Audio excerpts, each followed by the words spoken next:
राजस्थान के दक्षिण में मौजूद बारां जिले में एक कस्बा छबड़ा है। वर्तमान में यहाँ की नगरपालिका में भाजपा का चेयरमैन है और स्थानीय विधायक भी भारतीय जनता पार्टी से ही है। अमूमन शांत रहने वाले छबड़ा में साल 2015 में पहली बार सांप्रदायिक हिंसा की घटना हुई थी। इस घटना के बाद से छबड़ा में सांप्रदायिक सद्भाव कमज़ोर होता ही चला गया।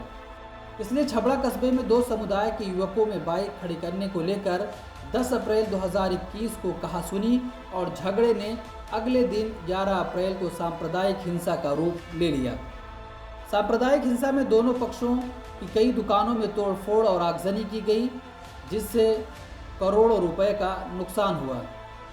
सांप्रदायिक हिंसा के कारणों का पता लगाने के लिए मानवाधिकार संगठन National Confederation of Human Rights Organisation NCHRO की एक 3 सदस्यीय टीम 27 अप्रैल को छबड़ा पहुंची थी। इस टीम में राजकुमार चावला, शब्बीर आज़ाद और वर्षा सोनी शामिल थे। टीम के सदस्यों ने छबड़ा में दोनों पक्षों के पीड़ित लोगों से मुलाकात कर दंगाइयों के द्वारा मेरा एक क्लिनिक कंप्लीट तरीके से जला दिया गया है और राजस्थान छबड़ा के अंदर इस मार्केट में आज तक ऐसा कभी नहीं हुआ कि कभी भी मेडिकल मार्केट पर हमला किया गया हो।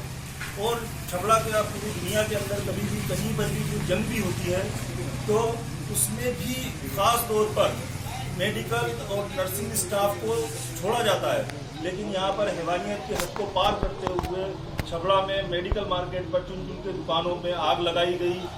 घटना के कारणों का पता लगाने की कोशिश की। आपको बता दें कि 11 अप्रैल 2021 रविवार को बारां जिले के छबड़ा कस्बे में हुई सांप्रदायिक हिंसा के मामले में हिंदू और मुसलमान दोनों समाजों के कारोबारी संस्थानों को आगजनी व तोड़फोड़ से बहुत ज़्यादा आर्थिक नुकसान हुआ है। घटनाक्रम की शुरुआत 10 अप्रैल 2021 को शाम 5 बजे शुरू हुई थी, जब कमल गुर्जर और फरीद के बीच छबड़ा के धरनावादा चौराहे पर बाइक को खड़ी करने को लेकर कहासुनी हुई थी। इस कहासुनी ने झगड़े का रूप ले लिया, जिसमें दो व्यक्ति कमल गुर्जर और राकेश धाकड़ घायल हो गए। जब ये झगड़ा चल रहा था उसी दौरान पुलिस वहां आ गई और फरीद को गिरफ्तार करके थाने ले गई। जांच दल को लोगों ने बताया कि उपद्रव खत्म होने के बाद जो कार्रवाई प्रशासन और पुलिस द्वारा की गई उसमें कई पीड़ितों को ही आरोपी बना दिया गया। बहुत से बेगुनाहों को फर्जी मुकदमे दर्ज करके उन्हें फंसा दिया गया। बहुत से लोगों को फंसाने के चक्कर में थाने में टॉर्चर किया गया और उनसे जबरन गुनाह को बुलवाए गए। गुनाह नहीं कबूलने पर कुछ लोगों को छोड़ भी दिया गया और कई समाजसेवी को भी आरोपी बना दिया गया।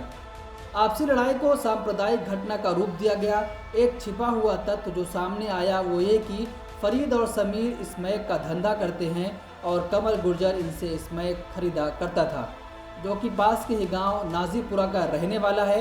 इसके बाद 10 अप्रैल को जब कमल गुर्जर और उसके साथी राकेश धाकड़ के साथ छबड़ा में इन लोगों को नज़र आया, तब फरीद और समीर ने धरनावत चौराहे पर इनको रोक लिया, जहां पहले इनमें बहस हुई और बाद में मारपीट हो गई।